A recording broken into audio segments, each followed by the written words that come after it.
अपने साथ ले गए भोलेनाथ। बोलिए भागवत भगवान की जय। भोलेनाथ इतने ऐसे अवतारी पुरुष हैं कि क्या कहना। एक बार सारे बिच्छू सर्प जाकर भगवान से प्रार्थना करने लगे कि हे महाराज, हे शिव जी, संसार में जहां भी हम विचरण करते हैं, अगर कोई व्यक्ति हमें देख ले तो तुरंत डंडे से लट्ठी से हमें मारकर खत्म कर देता है। हम किसी व्यक्ति को डसते नहीं है। सब बिच्छू जहरीले सर्प जाकर भगवान से प्रार्थना करने लगे। कोई भी खेत खलियान घर में हमें देखते हैं ना, तुरंत मार डालते हैं।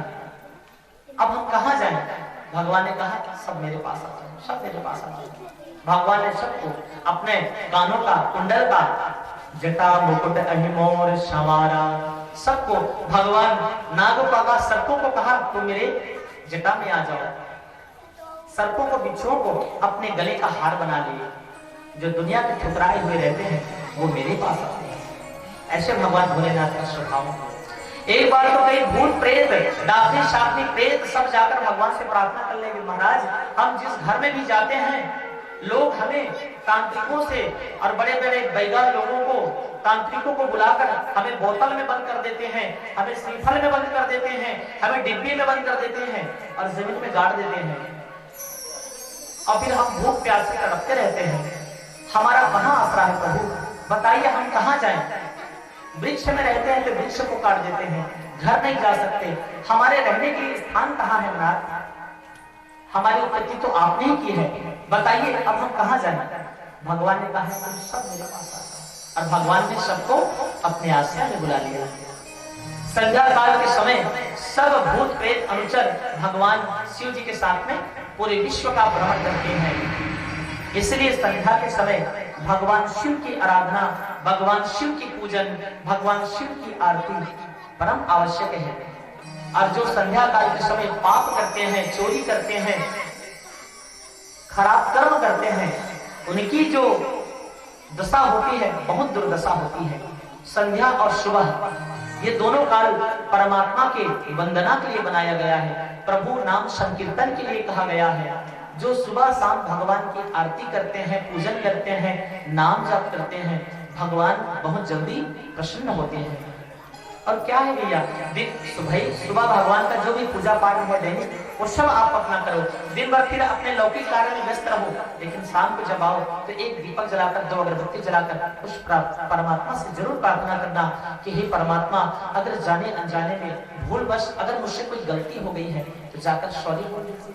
भगवान दया के सागर है, करुणा सिंधु है, वो माफ कर देते हैं, क्षमा कर देते हैं।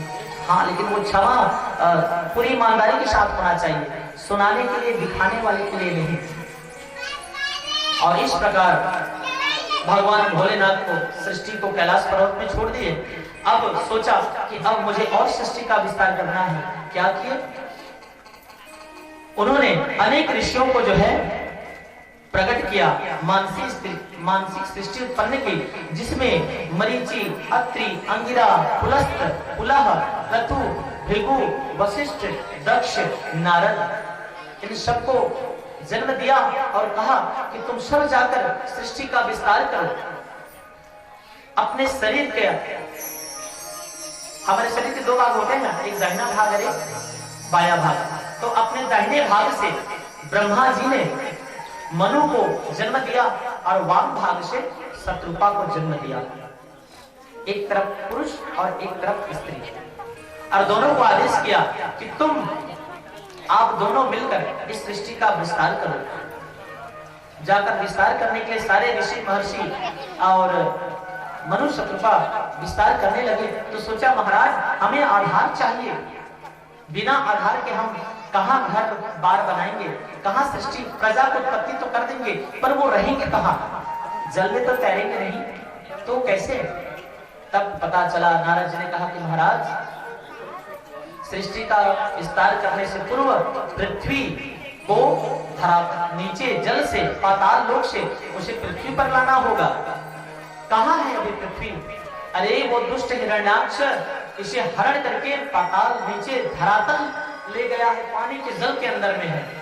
अब उसको कौन छुड़ाए? वो तो महाबलशाली है, महाताकतवर है। तब भगवान को याद किया गया, सबने भगवान जी को प्रार्थना किया। शांताकारं भुजगशयनं पद्मनाभं सुरेशं विश्वाधारं गगनसदृशं मेघवर्णं शुभांगं लक्ष्मीकान्तं कमलनयनं योगिभिर्ध्यानगम्यं वन्दे विष्णुं भवभयहरं सर्वलोकैकनाथम्। और तब भगवान उनकी स्तुति प्रार्थना को सुनकर क्षीर साई महाविष्णु ने ब्रह्मा जी को संकेत दिया और ब्रह्मा जी के नासा छिद्र से एक छोटा सा जीव जो है जन्म लिया है। और नासा छिद्र से नाक के अंदर से जब वह निकला है तो छोटा सा एक मच्छर की तरह था और निकलकर जैसे आसमान में पहुंचा उसका जो स्वरूप था धीरे धीरे धीरे धीरे बढ़ने लगा। पूरा आकाश मंडल उसके स्वरूप से जो है आच्छादित हो गया। सब उसके स्वरूप को देखकर उसकी प्रार्थना करने लगे, उनका ध्यान करने लगे। और कौन थे यह? कौन थे? वाराह भगवान।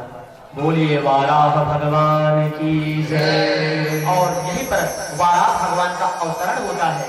और यही वाराह जब जन्म लेते हैं सब देवता मिलकर प्रार्थना करते हैं कि हे प्रभु, सृष्टि का प्रजा का पालन के लिए, सृष्टि का विस्तार के लिए, आपके आदेश के पालन के लिए हमें पृथ्वी की आवश्यकता है। नाग दुष्ट हिरण्याक्ष ने उस पृथ्वी का हरण कर लिया है।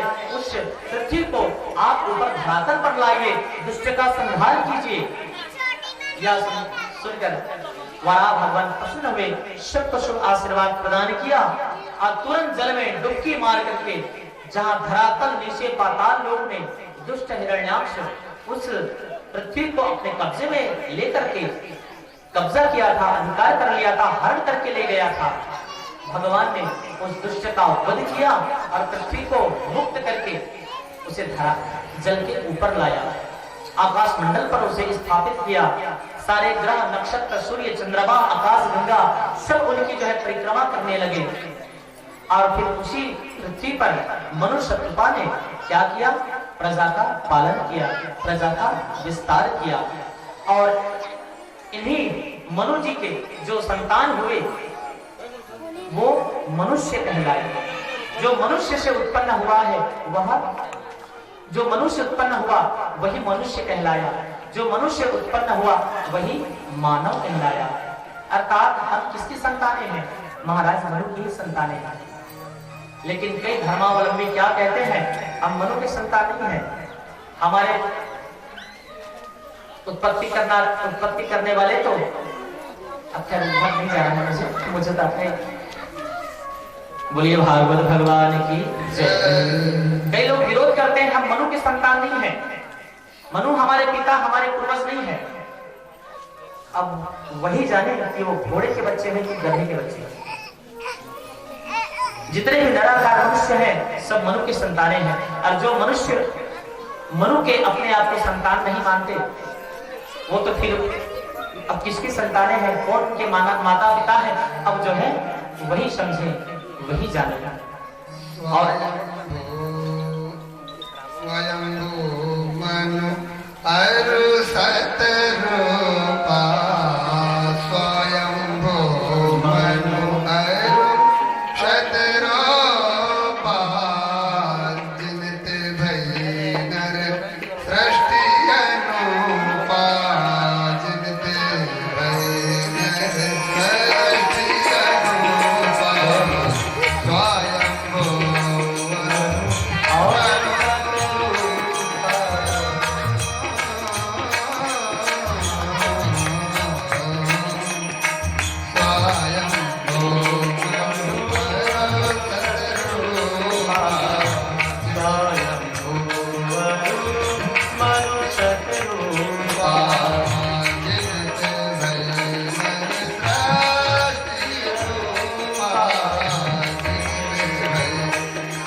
भैया आज माइक बहुत खराब है, भैया अच्छे से है।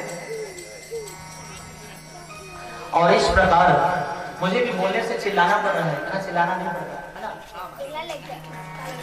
और इस प्रकार मनु और शत्रुपा के 5 संतानें हुई, 2 बेटे और 3 बेटियां।